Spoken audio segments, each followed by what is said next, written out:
Psalms 139 verse 14 to 18 says, I will praise you, Lord, for I am fearfully and wonderfully made. Marvelous are your works, and that my soul knows very well. My frame was not hidden from you when I was made in secret and skillfully woven in the lowest parts of the earth. Your eyes saw my substance being yet unformed, and in your book they all were written. The days fashioned for me, when as yet there was none of them. How precious also are your thoughts to me, O God. How great is the sum of them. If I should count them, they would be more in number than the sand. When I awake, I am still with you. What an amazing passage. And we're busy speaking on the topic of being a prophetic people, and that means that the Lord is my shepherd, Psalms 23. And when my worship becomes empty of following this shepherd, it is no longer worship. When my prayer life becomes empty of following the shepherd, it is no longer prayer. God didn't call us to do prayer, to do worship. He called us to be followers of Him. And as we follow Him, we become worshipers. We become people of prayer. And so what is prayer in a nutshell? Prayer is the way that I relate to God. I relate to Him through prayer. And what have you received and what have you become? That is the question. And when we look at worship, worship means worthship. And so worthship means to honor, to place high value on, and to bow down, to throw kisses, to acknowledge in all things, to perpetually be grateful, to prostrate, to mingle and to surrender, to ascribe and credit all things to. See, praise is what we do. It is in what we do, it is in my praise that God manifests Himself. God used praise, what I do, to manifest Himself and make His power known. But worship is what God receives from me. It is the sacrifice, the lifestyle, the sacrificial lifestyle that I live that becomes worship to Him, because it speaks of His worship over my life. His opinion of me is more important than the opinion of man or anything else. It's about a relationship with the shepherd. It's about dialogue, not just from my side towards God, giving Him my wish list. No, it is a dialogue where I commune with God, where I communicate with Him, where I adore Him. And how do I do that? I use words. I use His word to speak back to Him. And so I adore Him because even His words is more important to me than my own. And so praise is the instrument that God uses to make His power known. And praise is something that I do. Worship is what God receives, and worship means worthship. It is something that has worth to me. And prayer, once again, is the way that I relate to God. And all of these things is what I become as I follow Him. It's not something I do. It's not something I practice. It is something I become as I follow Him. I become a worshiper. I become a house of prayer. And so it's about that relationship. Now, let me lay a foundation, because I want to take you into a little bit of a different direction this day with some of the information that we've already taught on as we started this here. And I want to go a little bit further. But we have to receive what the shepherd has given to us as enough. We have to come to that place of receiving what the shepherd has given to us as enough. Jesus found His value in what the Father gave Him, not in the approval of man. He received the favor and the blessing of the Father. And so it is important today, and that is what I want to focus on. I want to focus on what have you received, because what you have received through words of others and actions of others, you have become.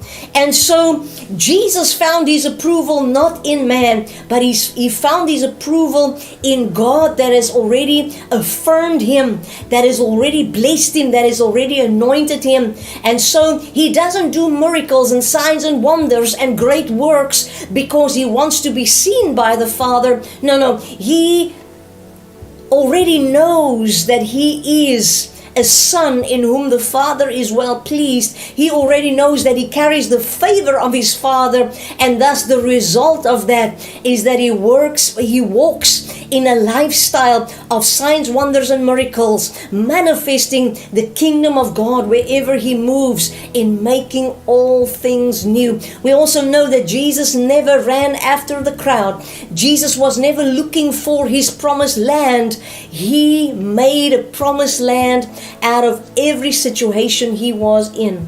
And so the question today is, what have I become? What have you become through the years, in the words you've received, in the actions that was taken toward you, that has affected you, and now you are the result of that?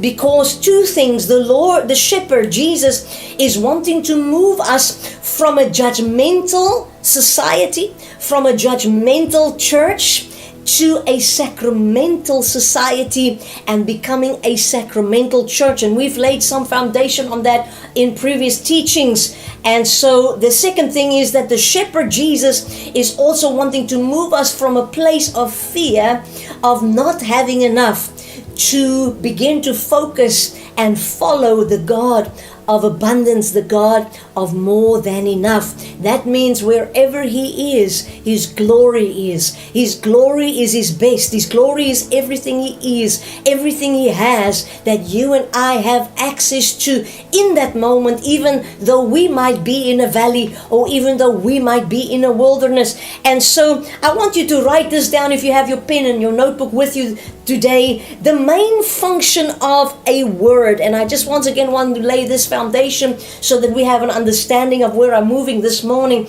because the question is, what have you become? What have I become?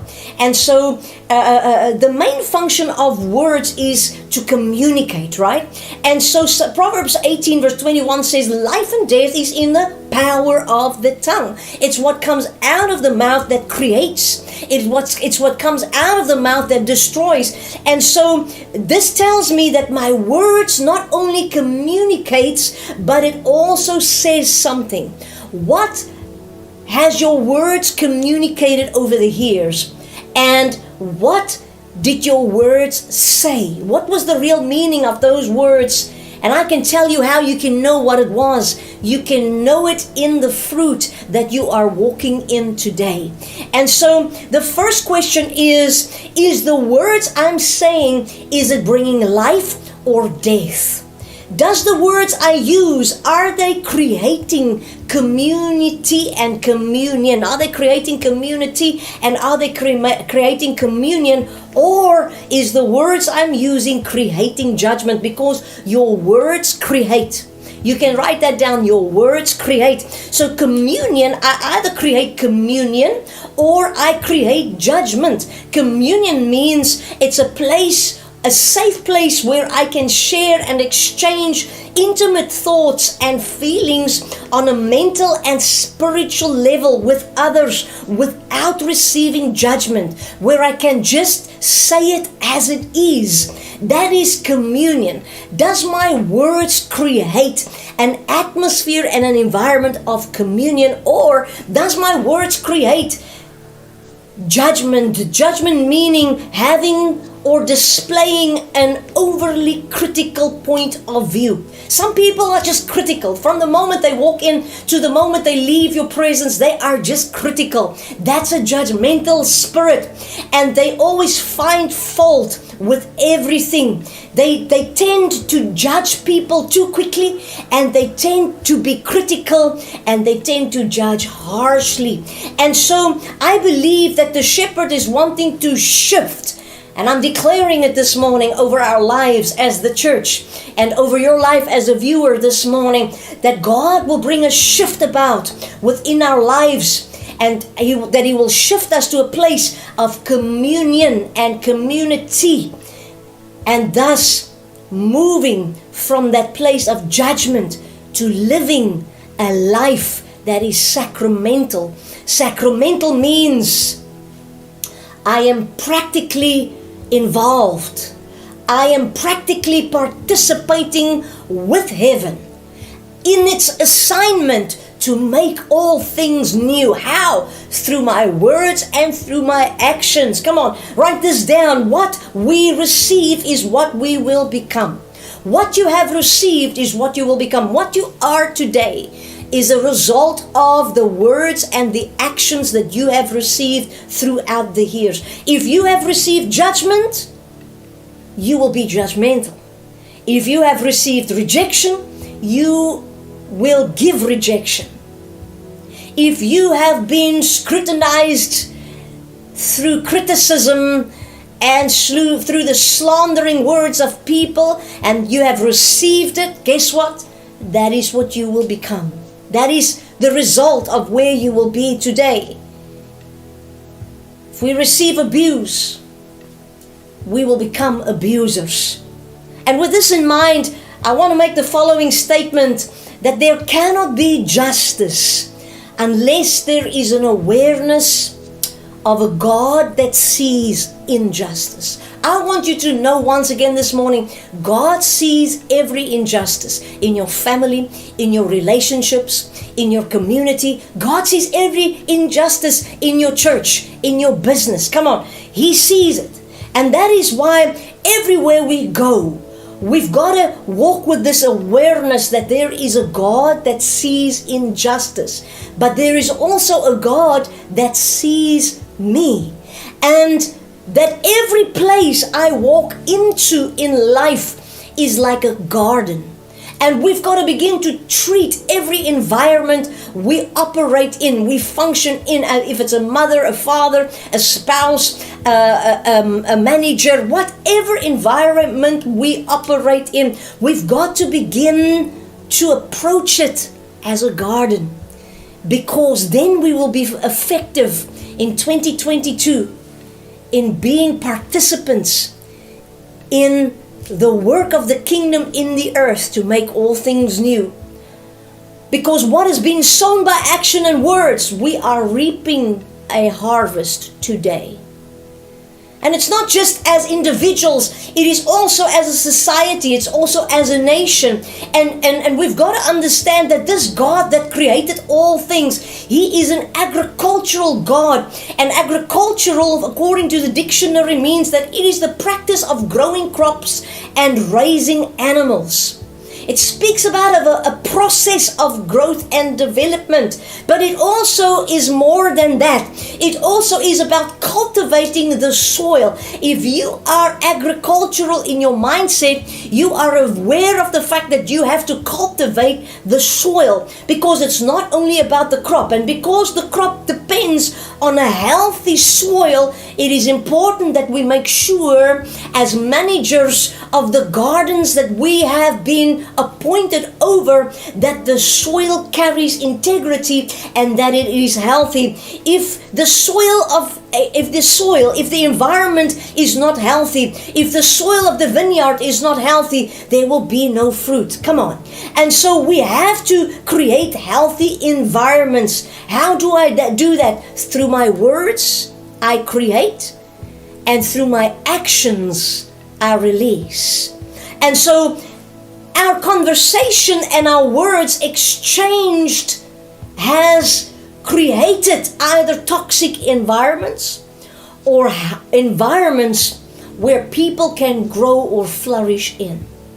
And I believe that's the mandate of the church, is to create that place of a environment where people can come and flourish and grow, because the soil is healthy.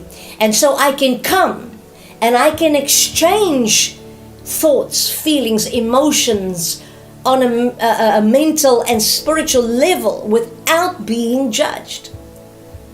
So God works with seed time and harvest. The problem that we are facing regarding toxic environments is that we cannot immediately change the soil. Soil is not something, every farmer will tell you, soil is not something that you can just immediately change. There's a sacrifice involved in bringing change to the integrity of the soil. It means that you might have to lose a crop or two over a period of a year or even two. That's the sacrifice. To make sure that the soil is healthy and that it carries the integrity to bring forth the fruit in a way that it will benefit and create growth instead of destruction and greed. And so, words of hate, actions of abuse that has been taken in places and environments cannot just be changed today and tomorrow. It's going to take time. It will take time. So they say that even farmers are willing to sacrifice a crop or two, a year or two, to make sure that the integrity of the soil is good. Oh, what change we would make if we would just be willing to lose the crop sometimes. To do what? To maintain the integrity, church. We have become just as the system of the world. We've been chasing after. Enough is never enough. We're always striving for more. And we're even willing to compromise the integrity of the soil. And so we create a cycle of destruction instead of a cycle of development and growth. Being a sacramental society, being a sacramental church means that I am willing to sacrifice for the integrity of the soil so the harvest will be lasting. Let me say it again. What change we could make if we would just be willing to lose the crop and maintain the integrity, church. Our integrity as a people. Our integrity as leaders. Come on. When what we receive is what we become. That's what we've got to understand. If we receive love, we will reap love. So, number one, in living this sacrificial life, I am aware that my words create either life or death. And number two, you and I play an active role in all of this. We are actively involved with heaven in all of this. And so think about this. God depends on us, on humanity, to take part in the new creation of what God is wanting to do in the earth right now. He depends on you and I. The new that is to be created, it is our words that is actively involved in the agricultural, sacrificial mindset of seed time and harvest. We've got to begin to develop that concept that my words in conversation, in dialogue, is creating something new. Or it is busy destroying the new. The question is this: what are we creating with our words?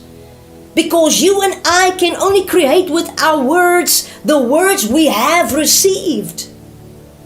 It is a reciprocity of words and actions that either creates community and communion, or it creates judgment and destruction. So the question is, what words and actions have you received this morning, reviewer? What actions and words have you received over the last couple of years? Because if you received mercy, you will be able to show mercy. If you've received pardon, you will be able to give pardon. See, this always reminds me of the beautiful prayer of the Saint Francis of Assisi, and I want to read it this morning in the context of what I'm ministering at this morning, because what we've received in words and actions is what we will become. And that is why it's so important that we begin to receive what God has given us. You see, he says, Lord, make me an instrument of your praise. Make me an instrument of your praise. Remember, praise is what I do. In that what I do, the actions I take will bring honor to you, and it will continue in the sacrificial life of developing and creating the next person. Make me the tool, make me the answer to the violence and the injustice and the judgmental society that I live in. Where there is hatred, let me show love. Where there is injury, let me show pardon. Where there is doubt, let me show faith. Where there is despair, let me give hope. Where there is darkness, let me give light.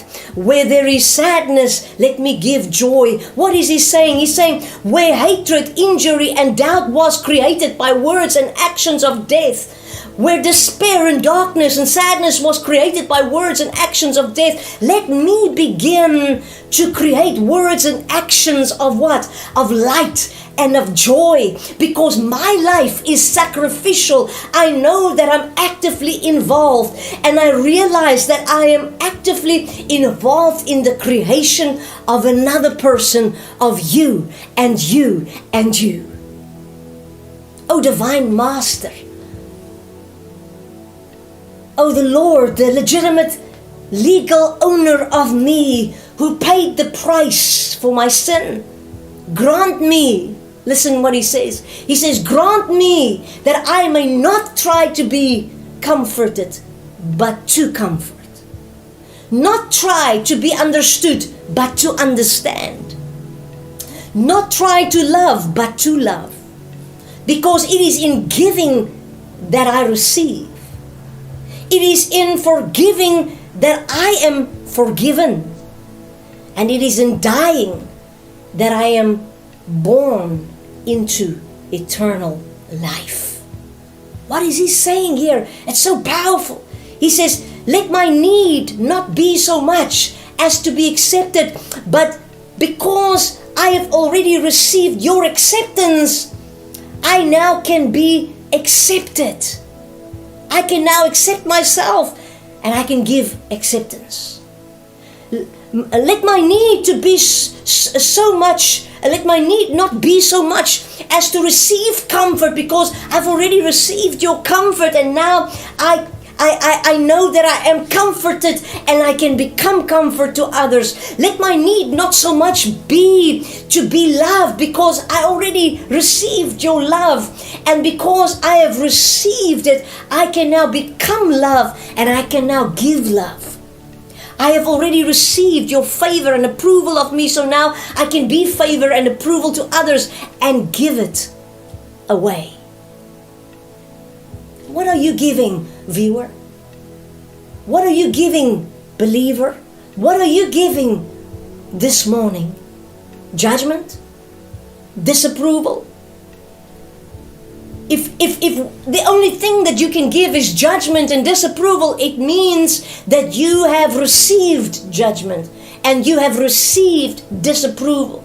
And because you have received it, remember the question is, what have you received? Because not everything is to be received. Because when you receive it, you become it. And then you begin to judge everyone, and no one gets your approval. Because as I forgive those who sinned against me, you will also forgive me. And I now know that it is when I lose myself that I find you.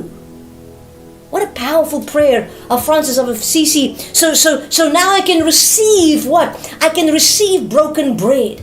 I can receive poured out wine, and now I can become broken bread, and I can become poured out wine to a world that has need of it.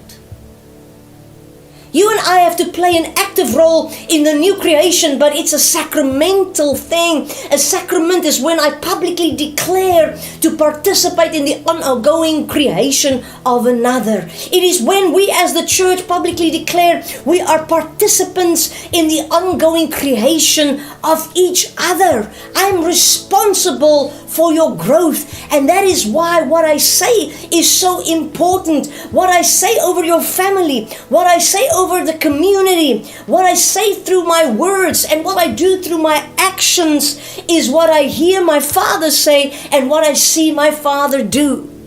That's what it means to be a sacrificial community, sacramental community, becoming that, a sacramental church. Not doing it the way the community does it or doing it the way the society does it, but doing the way the Father has showed me. Doing it the way the Shepherd has showed me. See, the breaking of creation only happens when I say or do something. I break creation or I create creation with what I say and what I do. My words, the conversation I have, the songs I sing affects the creation of the things around me. I am an active participant with God in the earth, working and laboring with Him in the kingdom. The breaking of creation only happens when I say something that my Father did not say. The breaking of creation only happens when I do something that I did not see my Father do. And so we are not the creators of everything. No. God is the creator of everything. But we have broken some stuff in creation. We have put to death some stuff with our words. And the Father wants to resurrect what has been broken. He wants to restore it and make it whole today. There is a lot of things we have put to death with our words. What we have become is what we have received. You've received something somewhere along the line that has caused you to have an action towards life, community, and people that does not reflect the Father. What we say over each other has creative effect. But if we live with an agricultural mindset, and the awareness that our words become seed, we will realize that every place I walk into is a garden, and I've got to treat it like that. I've got to treat the people as a garden. And I have creative power to create creation or break creation through my words and my action in that garden. My words and my action in the garden that I am is very important. And your garden is the place that you work. It's your family. It's your relationships. Your actions, your words in those places are very important because they either create with heaven the purposes and the plans of God, or they destroy creation. I'm sowing seed through my words, and you are receiving the words I speak as seed this morning. Right now, in this moment, you are sitting in the life your words and your actions has created for you. Write this down. You are sitting in a harvest of years of words spoken, actions taken, and received. You are sitting in the harvest of three things: your words that you've spoken, your actions that you've taken, and what you have received. The greatest shepherd of all, Jesus, is asking us to follow Him, and He's moving us away from a judgmental society and being a judgmental church to a place where we will participate in the ongoing creation of one another, creating environments where people can come and exchange thoughts, words in a safe place where there's no judgment. Come on. And where God can come and be the shepherd and we follow Him. The church is supposed to be a place of hope, not a place of judgment. And so we have to shift into that place because we have brought the same judgment of the world into the church. And the only way we're going to break it is that we have to figure out a way that we will be able to properly receive and distribute the giftings God has given us in the church and in community. We need wisdom and we need discernment as to how we will distribute those giftings. You have a gift that was given by God, but this is a garden. This is a garden, and we cannot just want the fruit of this garden. We also have to work on the integrity of this garden. I have to work on my own integrity. I have to speak integrity into your life.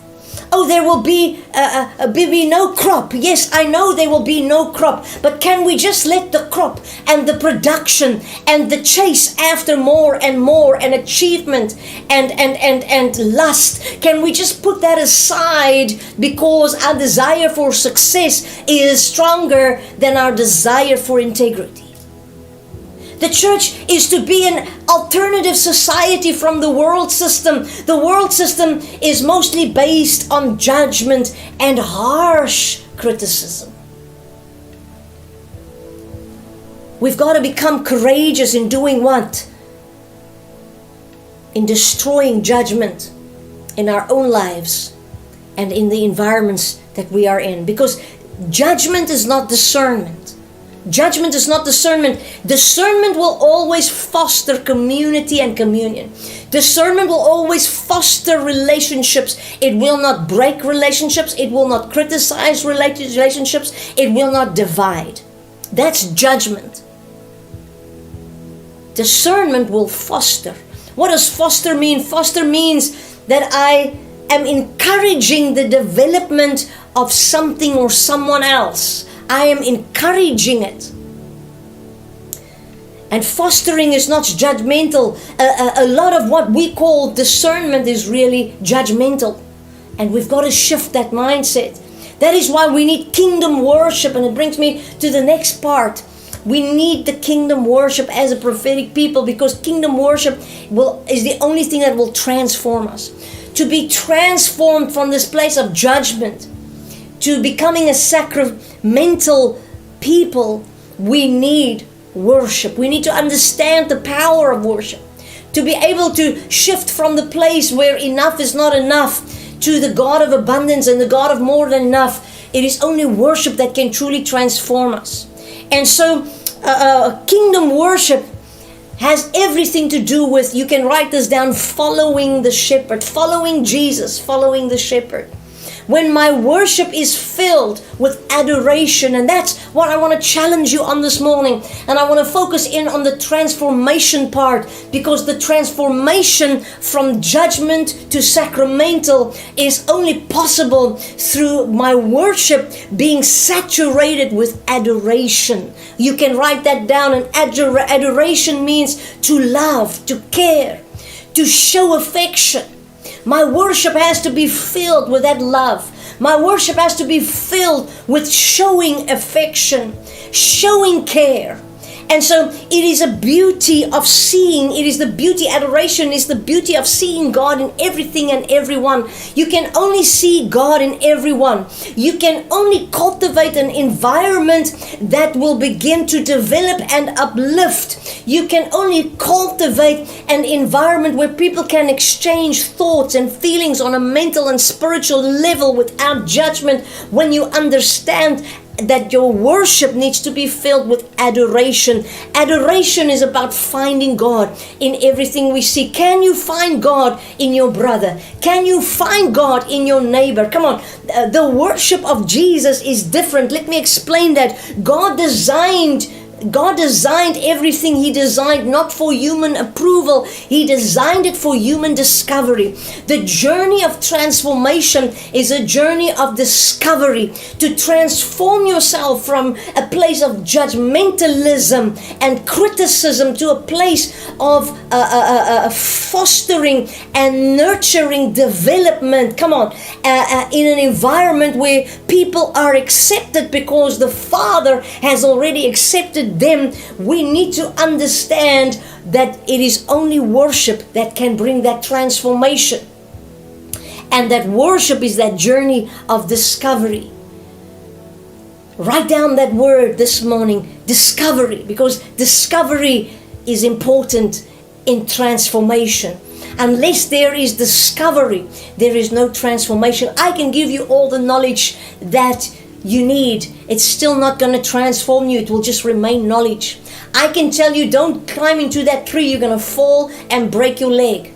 unless you sometimes climb into that wall or that tree, unless I sometimes allow you to take the journey and not control you, and allow you to actually make the mistake of falling out of the tree and breaking your legs, so that you can do what? You can experience it. It's a journey of discovery, so that you can discover the tree is going to hurt you, and that you can discover the pain and the discomfort of a broken leg. Sometimes these things happen because you've got to understand the journey of following the shepherd is a journey of discovery, and it's all about worship. It's adoring him. It is seeing him in everything and everyone. And so God designed for human discovery, not for human approval. So when our worship is filled with adoration, the adoration of God, loving him, caring about him, making his approval of me more important than the approval of man, we see God in everything, because my worship is filled and activated with what? Adoration. Adoration is the key. Worship is only possible through what? The knowledge of the one being followed. How do I gain knowledge of the one that I follow? Through experience, through the journey of discovery. And so we must multiply in that knowledge. How do I multiply in that knowledge? Not only through having a devotional, not only through reading and receiving information. No, I come to gain new knowledge based on the experiences I have, the journey of discovery I'm in as I follow him. Come on, worship is the word worthship. It means to esteem, like I said, with great worth, and to honor, to place the highest value on, and to bow down, to kiss, to acknowledge God in all things, to prostrate, to mingle, and to surrender to him, to ascribe and accredit all things unto him. So praise is what I do, but worship is what I give to God and what God receives. You cannot worship beyond what you know about the person you are worshiping. Philippians 3 verse 10 in the Amplified says it so beautifully. It says, "For my determined purpose is that I may know him, that I may progressively become more deeply and intimately acquainted with him, perceiving and recognizing and understanding the wonders of his person more strongly and more clearly. And that I may in the same way come to know the power outflowing from his resurrection, which it exerts over believers, and that I may so share his suffering as to continually transformed in spirit into his likeness, even to his death, in the hope." Come on, there's a couple of words here that stands out for me. This determined purpose, progressively, continually transformed. It all carries, these words all carries the substance of a heart of one that follows the shepherd.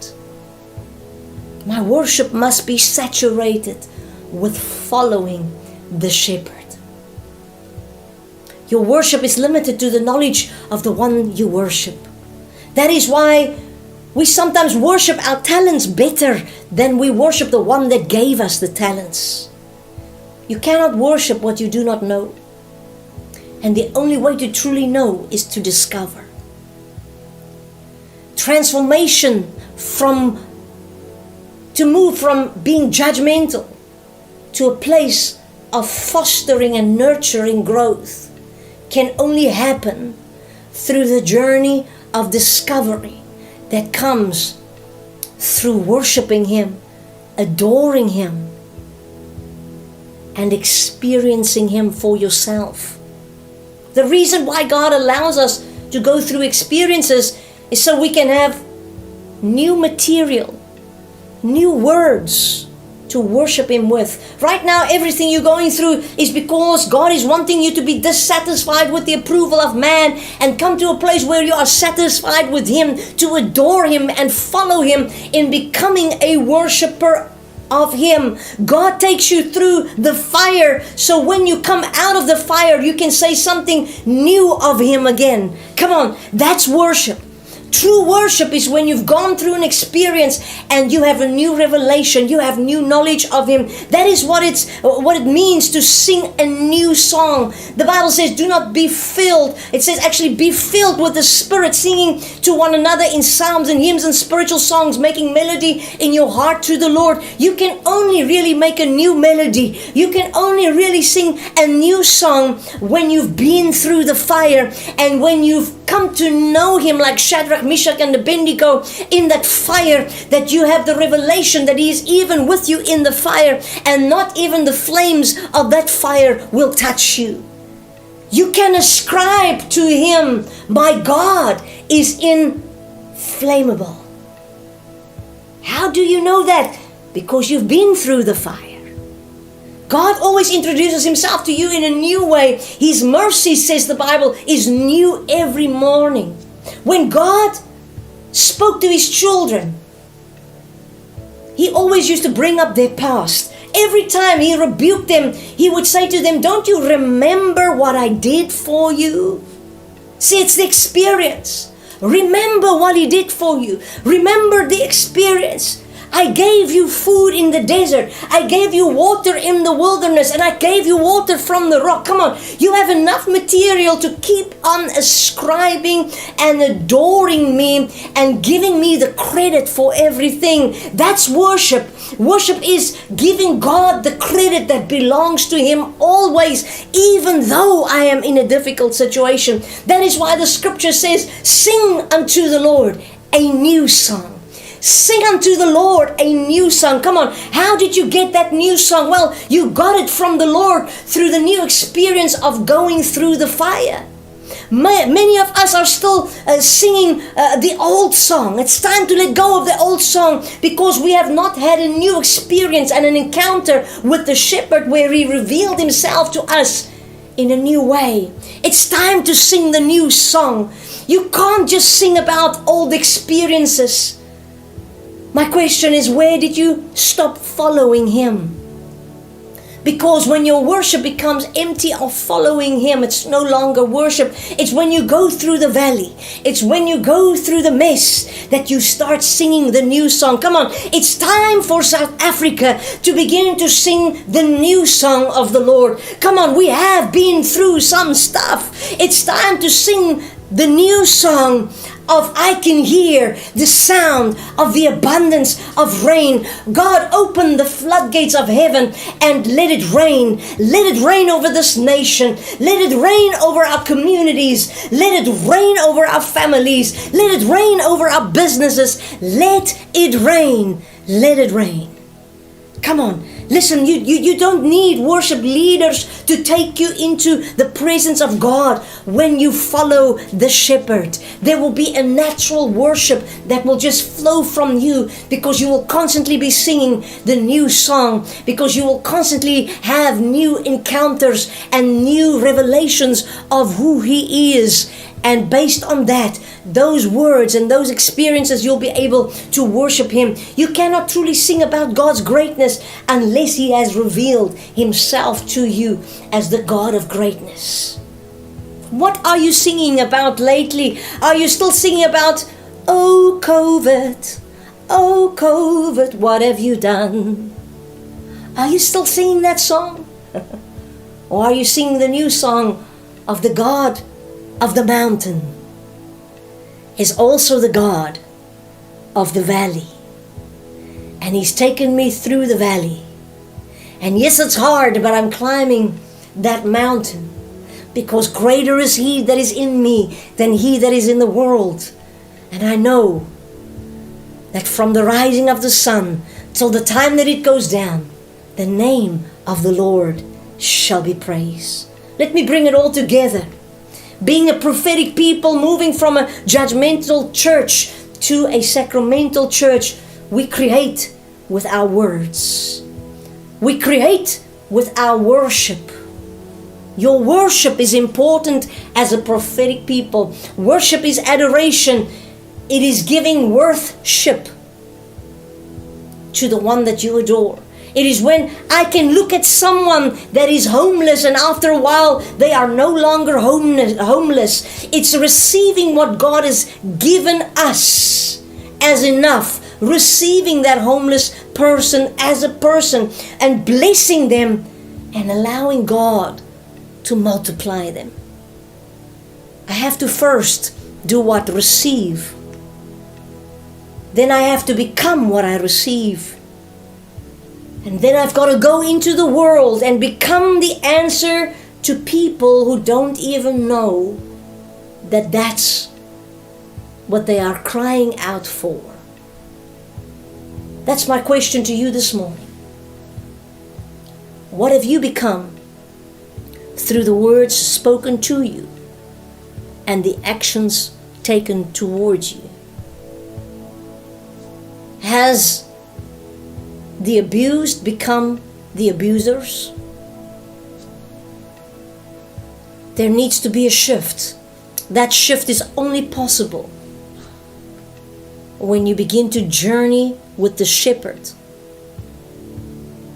through worship, adoring him, because it's only when your worship is filled with adoration of him that you will begin to see him in everything and everyone around you.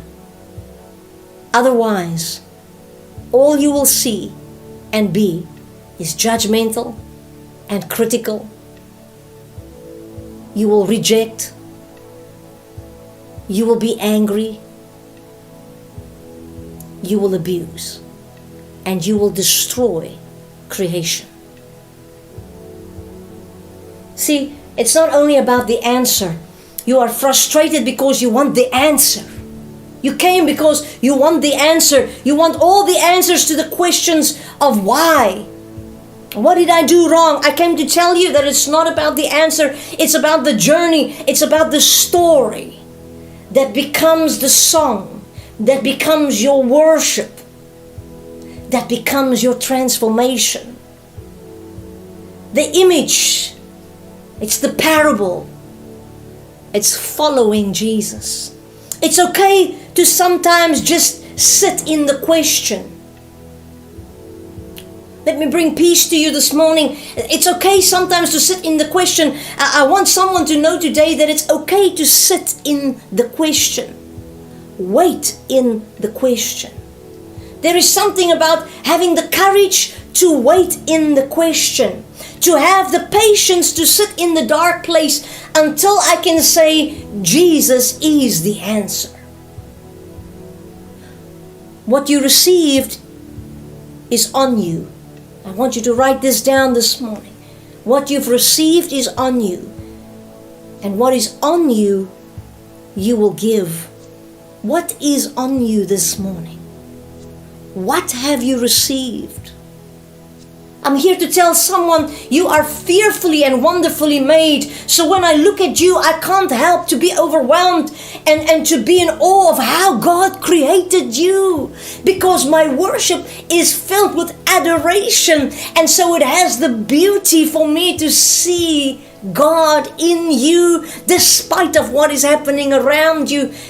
Come on. It's about staying in that place of worship, in relationship with each other. I see God in you. You are fearfully and wonderfully made. You see, it is only possible for me to be overwhelmed with the way that God created you when my worship is filled with adoration of God. Because out of that comes the beauty of me seeing God in you and in everything around you. And it's about staying in that place of worship, in relationship with God and with each other, knowing that we are participants in creating the new creation. What have you received? Once again, I'm asking that question because if you receive judgment, you will only be able to see others through a critical eye. You are fearfully and wonderfully made. Oh, that you will receive that today. May my words foster community and communion in your life. May you receive the acceptance of the Father that you are enough. That you are fearfully and wonderfully made. I can see that in you because the shepherd has seen that in me, and I have received that as my truth. And because of that, I can now see that you are also fearfully and wonderfully made, and I can begin to speak it to you so you can begin to do fearfully and wonderfully made. You can begin to live that life from a place of being secure and planted, because you've received it this day.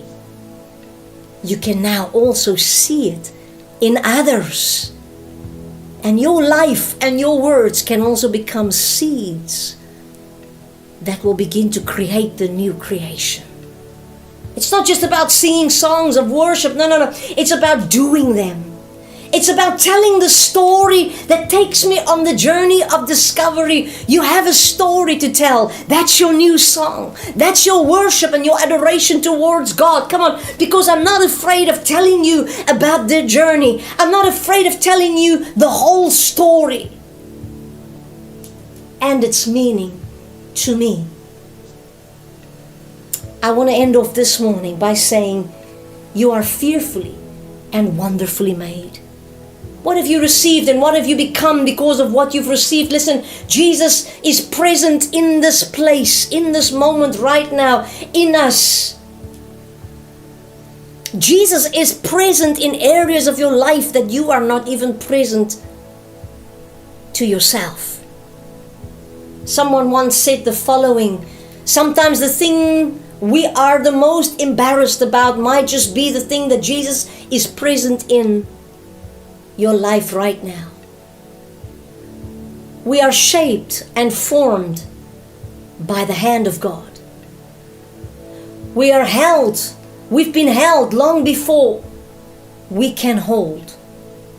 We are loved before, long before. We were loved long before we even knew how to love. We were found by God long before we could ever find God.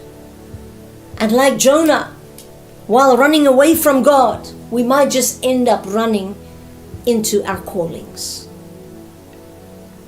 Listen, love tells the whole story, and it fosters growth. It's the story, the good, the bad, and the ugly, that becomes the beauty of seeing Him in everything and everyone. It's the journey of discovery, a journey of worship and adoration. And as I begin to receive His love, I bring forth the beauty of seeing God in everything around me. So in this moment, I want to invite you to partake of communion with me today. And if you have your elements ready, I want you to take the bread and I want you to take the juice this day. And today the Father has prepared a table for you to receive Him, to receive His approval of you. Matthew 5 verse 6 says, "Blessed are those who worked up a good appetite for God." His food and His drink is the best meal that you will ever eat. Father, this morning I thank you for the bread that is a symbol of your body that was broken. I thank you for the cup that is a symbol of your blood that was shed as the ransom for me. Let's partake of the bread this morning, His body, the body of Christ.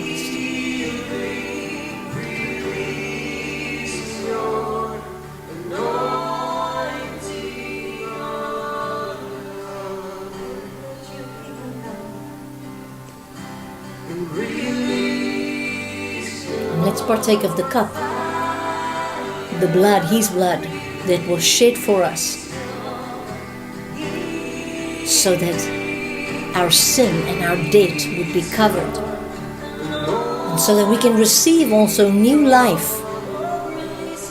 Where you need healing, that healing will manifest. Where you need breakthrough and provision, that God will come through for you, for the power and the life is in the blood. And receive that today.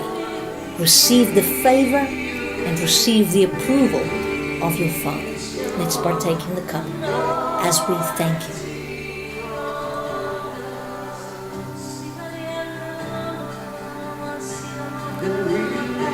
And now, Lord, now that I can receive broken bread, and now that I can receive poured out wine, I can become broken bread, and I can become poured out wine to those around me. May the Lord bless you. May the Lord keep you. May His face shine upon you. And may you walk in His peace as you follow the shepherd in the journey of discovery,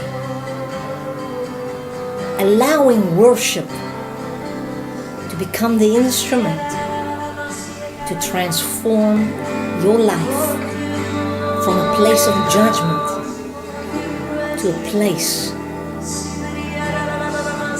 of pardon, forgiveness, and peace.